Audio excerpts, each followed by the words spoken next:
नमस्कार दोस्तों, स्वागत है आप सभी का आज की इस वीडियो में। मैं हूं आज का आपका एमएसवर्ड साथी मुकेश और आज की इस वीडियो में हम बात करने वाले हैं कि क्या होता है यूज़ हेडर का, हेडर को कैसे इंसर्ट किया जाता है और उसे कैसे एडिट किया जाता है और उसे कैसे इंटरेस्टिंग बना सकते हैं। जैसे कि पहले हम जानते हैं कि हेडर होता क्या है। हेडर जैसे कि आप देख सकते हैं इस डॉक्यूमेंट में ये हमारे पास एरिया है जिसमें हम कुछ भी इंफॉर्मेशन लिख सकते हैं और इस इंफॉर्मेशन को हम अगर चाहते हैं कि हमारे डॉक्यूमेंट्स पे रिपीट होते रहे। जैसे कि यहाँ पे आप देख सकते हैं मेरे पास 12 पेजेस हैं और 12 पेजेस पर मुझे जो सेम इन्फॉर्मेशन है वो अगेन एंड अगेन चाहिए।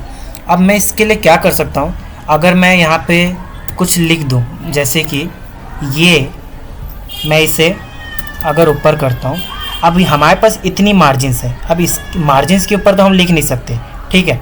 अब हम क्या कर सकते हैं, अब इसे हम नीचे करें और यहाँ पर हमें अगर कुछ लिखना हो तो हम फिर उसके बाद लिख सकते हैं नीचे करके। लेकिन अगर हमें यही इन्फॉर्मेशन अगर हमें हमारे पूरे डॉक्यूमेंट्स पर चाहिए हो तो हमें ऐसा बार बार स्पेस करना और बार बार उसे बड़ा छोटा करते रहना और बार बार उसे लिखते रहना, ये हमारे लिए थोड़ा मुश्किल होगा।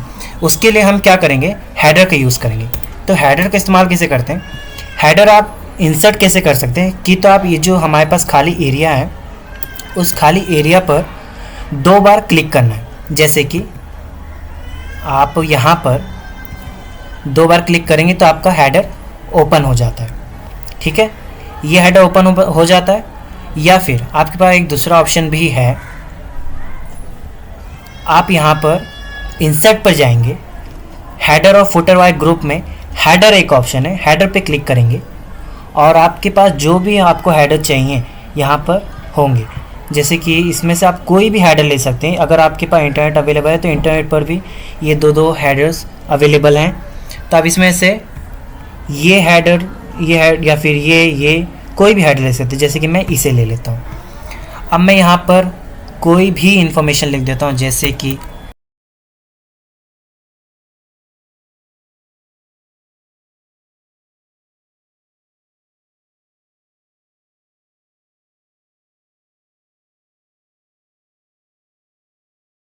अब ये जो मैंने इन्फॉर्मेशन लिखा है ये इन्फॉर्मेशन मेरे बाकी सब पेजेस पर भी अवेलेबल होंगे। जैसे कि देखते हैं, हम देख सकते हैं आपके पास यहाँ पर भी अवेलेबल है वो इन्फॉर्मेशन, यहाँ पर भी अवेलेबल है और आगे के हर पेजेस पे अवेलेबल है। अब अगर मुझे ये एडिट करना है तो मैं यहाँ इंसर्ट पे जा सकता हूँ और हेडर पे क्लिक करके मैं यहाँ पे एडिट हेडर पे क्लिक कर सकता हूँ, या फिर मैं उसे डबल क्लिक करके भी मैं उस पर जा सकता हूँ। इस एरिया में, ये खाली एरिया में डबल क्लिक करके भी मैं जा सकता हूँ। अब मैं यहाँ पर कुछ एडिट अगर करना चाहूँ तो एडिट भी कर सकता हूँ। अब हम यहाँ से देखते हैं, अब यहाँ से हेडर एंड फुटर वाला जो ग्रुप है, अब इसमें से मुझे कोई अगर हेडर में चेंजेस लाने हैं, उसके फॉर्मेट अगर हमें बदलने हैं तो उसके फॉर्मेट को भी हम चेंज कर सकते हैं। जैसे कि मैं ये लेना चाहता हूँ तो मैंने ये ले लिया, या फिर मैं इसे रखना चाहता हूँ तो मैंने इसे रख लिया। ऐसे हम चेंजेस कर सकते हैं। अब हम दूसरे ग्रुप में आते हैं जिसका नाम है इंसर्ट। इंसर्ट ग्रुप में अगर हम आते हैं तो देखते हैं इंसर्ट ग्रुप में पहला दिया है डेट एंड टाइम। अगर हम डेट एंड टाइम पे क्लिक करते हैं तो अब डेट एंड टाइम में से हम कोई भी डेट ले सकते हैं। हमारे पास डेट के बहुत सारे फॉर्मेट्स अवेलेबल हैं, जैसे कि वेडनेसडे 18 मई 2022, 18 मई 2022 या फिर 18/05 2022।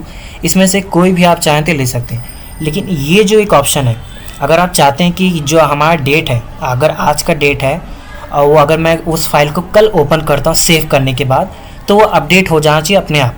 तो यहाँ पे आप क्लिक कर दें। अगर आप चाहते हैं कि नहीं, जो डेट पे मैंने फाइल बनाई है वही डेट उसमें सेफ रहे, तो आप इसे अनचेक भी कर सकते हैं। अगर आप चाहते हैं कि अपडेट हो तो यहाँ पे चेक कर दें और यहाँ पर ओके कर दें। देखिए आपका डेट यहाँ पर आ चुका है। फिर उसके बाद अगर आप चाहते हैं कि आप कुछ इन्फॉर्मेशन लिखना चाहते हैं, डॉक्यूमेंट का आप कोई इन्फो देना चाहते हैं, जैसे कि ऑथर नेम। अब ऑथर नेम अगर आपको कोई इंसर्ट करना है, अगर मैं ऑथर नेम पे क्लिक करता हूँ, ऑथर नेम पे यहाँ पे मेरा नाम आ चुका है, तो अगर मैं चाहूँ तो ऑथर नेम लिख सकता हूँ कि हाँ इसके ऑथर ये हैं। और यहाँ पर मैं अगर कोई इन्फॉर्मेशन देना चाहता हूँ डॉक्यूमेंट का, फाइल नेम देना चाहता हूँ। अब फाइल नेम मेरा क्या है, फाइल नेम है मेरा आपका एम एस वर्ड साथी। तो अगर मैं फाइल नेम पे क्लिक कर दूंगा तो वही सेम नेम आ जाएगा, जैसे कि आप यहाँ देख सकते हैं।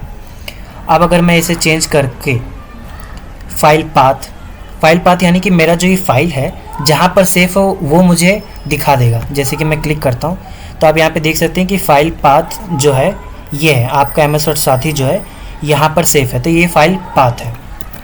अब अगर मैं चाहता हूँ कि डॉक्यूमेंट को मैं कोई टाइटल दे दूँ, तो मेरे डॉक्यूमेंट का टाइटल जैसे कि आपका एम एस वर्ड साथी है, तो आपका एम एस वर्ड साथी यहाँ पर आ जाएगा, या फिर यहाँ पे हम चाहें तो चेंज भी कर सकते हैं। इसमें आपको कोई भी अगर चेंजेस करने होंगे डॉक्यूमेंट टाइटल में, तो आप डॉक्यूमेंट टाइटल में चेंजेस भी कर सकते हैं जो भी आपको लिखना हो। और मैंने पहले से यहाँ आपका एम एस वर्ड साथी लिखा है फाइल नेम क्लिक करके, तो इसलिए मैं नहीं लिख रहा हूँ। फिर आती है बारी डॉक्यूमेंट प्रॉपर्टी की। अब डॉक्यूमेंट प्रॉपर्टी यानी कि मैं चाहता हूँ कि इसमें ये जो इन्फॉर्मेशंस हैं, ये इन्फॉर्मेशन मैं चेंज करके यहाँ पर मैं कुछ और लिखना चाहता हूँ। जैसे कि मैं डॉक्यूमेंट प्रॉपर्टी में कंपनी का ईमेल एड्रेस लिखना चाहता हूँ, तो कंपनी के ईमेल एड्रेस पे मैं क्लिक करता हूँ और यहाँ पर कंपनी का ईमेल, देखिए कुछ भी ईमेल मैंने डाल दिया और यहाँ पर मैं साइड में क्लिक कर दिया, या फिर मैं ऐसे ईमेल डाल सकता हूँ। और भी डॉक्यूमेंट प्रॉपर्टीज़ में हमारे पास ऑथर है, कैटेगरी है, कमेंट्स, अगर हमें कुछ कमेंट देना, हमने डॉक्यूमेंट किसी को सेंड किया है, वो उस पर कुछ कमेंट देना चाहें तो वो भी कमेंट दे सकते हैं। या फिर कंपनी नेम, कंपनी एड्रेस या फिर कंपनी ईमेल, फैक्स नंबर या फिर company phone number, keywords, manager, publish date, ये सब भी मैं डाल सकता हूँ। अब फिर उसके बाद तीसरा ऑप्शन आता है क्विक पार्ट्स। क्विक पार्ट्स क्या है, जैसे कि ऑटो टेक्स्ट में जैसे कि हमारे नेम का इनिशियल जो होगा, हमारे नेम का इनिशियल हम जो लिख देंगे तो तुरंत हमारा फुल नेम लिखकर आ जाएगा, ये हो गया ऑटो टेक्स्ट। फिर डॉक्यूमेंट प्रॉपर्टी जो हमने यहाँ पे देखा था, डॉक्यूमेंट प्रॉपर्टी, यहाँ पर भी वही सेम चीज़ें हैं। फिर उसके बाद पिक्चर्स। अब अगर पिक्चर्स मैं यहाँ पर कंपनी का लोगो लगाना चाहता हूँ, जैसे मैं कैंसिल करके मैं चाहता हूँ कि कंपनी का लोगो यहाँ पर आए, तो कंपनी के लोगो पे क्लिक करूँगा। यहाँ पर मेरे पास जो भी पिक्चर्स अवेलेबल होंगे, जैसे कि मेरे पास ये है पिक्चर अवेलेबल, तो मैं इसे इंसर्ट करता हूँ। इसे मैं इसकी पोजीशनिंग सही करके मैं इसे छोटा करके मैं इसके रैप टेक्स्ट को क्लिक करता हूँ, और रैप टेक्स्ट में चेंजेस करने के बाद मैं इसे जहाँ पर भी मूव करना चाहता हूँ मैं इसे वहाँ पर मूव कर सकता हूँ। इसे एज अ कंपनी लोगो भी हम डाल सकते हैं। ठीक है, ये हो गया आपका रैप टेक्स्ट, मतलब हेडर एंड फुटर में हमें लोगो जो डालना था वो हो गया। अब उसके बाद हमारे पास अगर ऑनलाइन पिक्चर्स है, अगर जैसे इंटरनेट अवेलेबल हो तो आप इंटरनेट कनेक्ट करके जो भी इमेजेस चाहें वो उसे इंसर्ट कर सकते हैं। ठीक है, अब उसके बाद आती है बात कि अगर मैं चाहता हूँ कि जो मेरे यहाँ पे इन्फॉर्मेशन लिखा हो वो अलग हो और बाकी सब जगह पर इन्फॉर्मेशन जो हो वो अलग हो, जैसे कि यहाँ पर अलग हो और बाकी सब पेजेस पर भी अलग हो, तो उसके लिए हम क्या कर सकते हैं। अब तो यहाँ पर एक ऑप्शंस के ये ऑप्शन है, ये ऑप्शंस का एक ग्रुप है, वहाँ पर आप पहले पे क्लिक कर सकते हैं, डिफरेंट फर्स्ट पेज। अगर आप डिफरेंट फर्स्ट पेज पे क्लिक करेंगे और अगर आपको चाहिए कि कुछ और यहाँ पर लिखा रहे और बाकी सब पेजेस पे कुछ और, तो मैं यहाँ पे कुछ और लिख देता हूँ, जैसे कि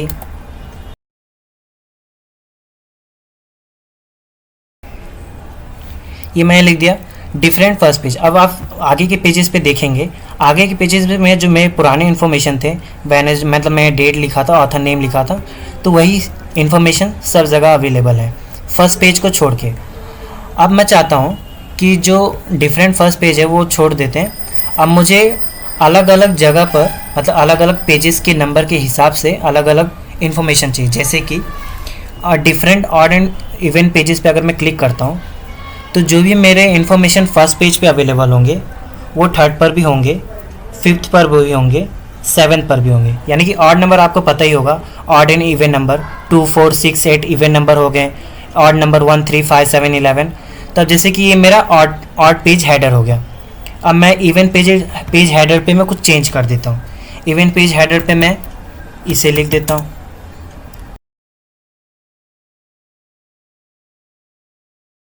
मैंने इवेंट पेजेस पे चेंज कर दिया। अब आप देख सकते हैं कि इवेंट पेजेस पर क्या इन्फॉर्मेशन है और आर्ट पेजेस पे क्या इन्फॉर्मेशन। जैसे आर्ट पे देखिए डेट है और ऑथर नेम है। इवेंट पेजेस पे जो फोर्थ पेज है इवेंट पेज, उसमें देखिए कुछ और है। फिर फिफ्थ पेज पर आर्ट पेज है वो, इसलिए हमारा इन्फॉर्मेशन कुछ और है। फिर सिक्स्थ पेज जो हमारा इवेंट पेज है, तो सिक्स्थ पेज पर हमारा इन्फॉर्मेशन कुछ और है। तो इसका यूज़ यही है कि अगर हम different and odd event pages पे क्लिक कर देते हैं, different odd and event pages पर, तो हमें जो भी इन्फॉर्मेशन है हमारे पेज नंबर के हिसाब से चेंज होगी। जैसे कि फर्स्ट पे जो होगा वो थर्ड पर होगा, थर्ड पर जो होगा वो फिफ्थ पर होगा, फिफ्थ पर जो होगा वो सेवन्थ पर होगा। और फिर इवेंट पेजेस के हिसाब से 2, 4, 6, 8, 10 ये जो सारे इन्फॉर्मेशन होंगे पेजेस पर, जो सेकंड पर होगा वो फोर्थ पे भी होगा, फोर्थ पे जो होगा वो सिक्स पर होगा, ऐसे। ठीक है, अब हम इस पे अनचेक कर देते हैं। फिर अब यहाँ पर पोजीशन वाला जो ऑप्शन है, अब पोजीशन वाला ऑप्शन में कि हमें हेडर ऊपर से कितना जगह मतलब छूटे ये है, फिर नीचे से मतलब कितना जगह छूटे। जैसे कि यहाँ पे आप क्लिक करेंगे तो आपका टॉप से कम कम होते जा रहा है। अगर मैं बॉटम से भी करना चाहूँ ये फुटर के लिए, तो फुटर के लिए हम बाद में देखेंगे नेक्स्ट वीडियो में। लेकिन अगर हेडर से देखेंगे तो हेडर हमें कितना नीचे ऊपर कितना भी करना हो वो हम इतना कर सकते हैं।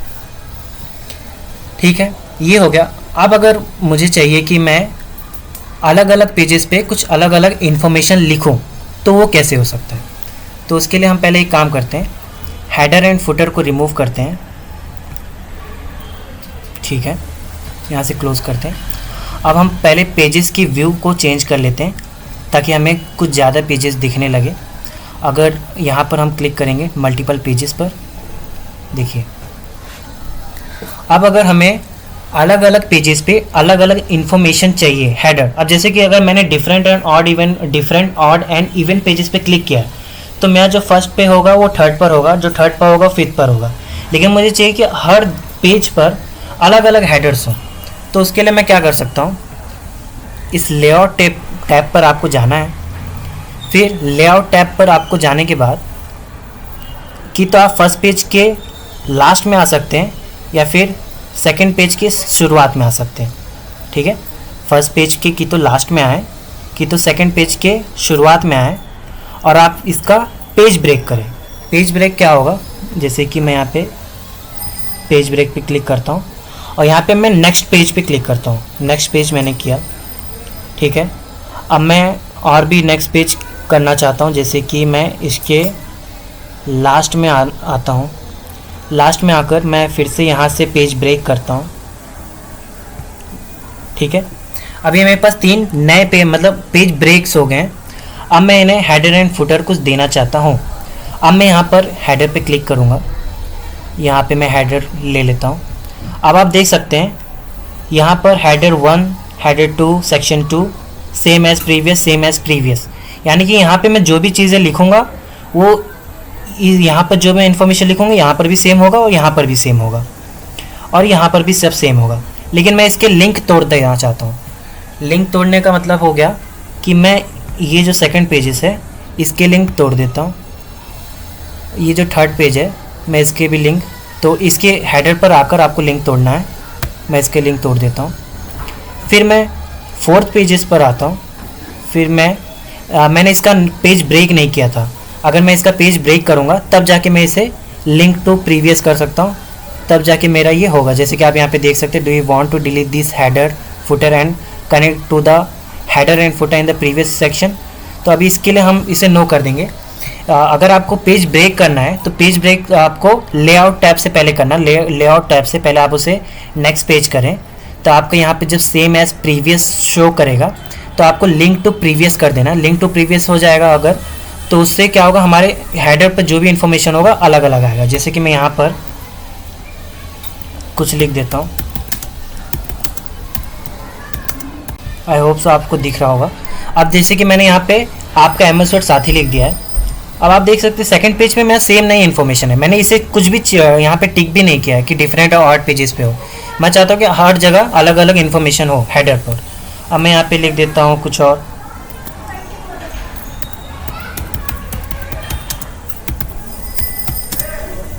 ये मैंने लिख दिया। अब थर्ड पेज पर मैं चाहता हूँ कि यहाँ पर मैं कुछ और लिख देता हूँ, राइट। तो ये था मेरा हेडर एंड फुटर को डिफरेंट पेजेस पे मेरा हेडर और फुटर लिखना। आई होप सो आपको समझा होगा। हम इंसर्ट कर सकते हैं वर्ड में और कैसे उसे एडिट कर सकते हैं और भी अच्छी तरह से, जैसे हमने हेडर सीखा है उसी तरह से फुटर को भी देखेंगे। आशा करता हूँ आपको वीडियो पसंद आया होगा। आज के लिए बस इतना ही। कुछ भी आपको अगर डाउट हो तो कमेंट में ज़रूर पूछें। तब तक के लिए थैंक यू सो मच।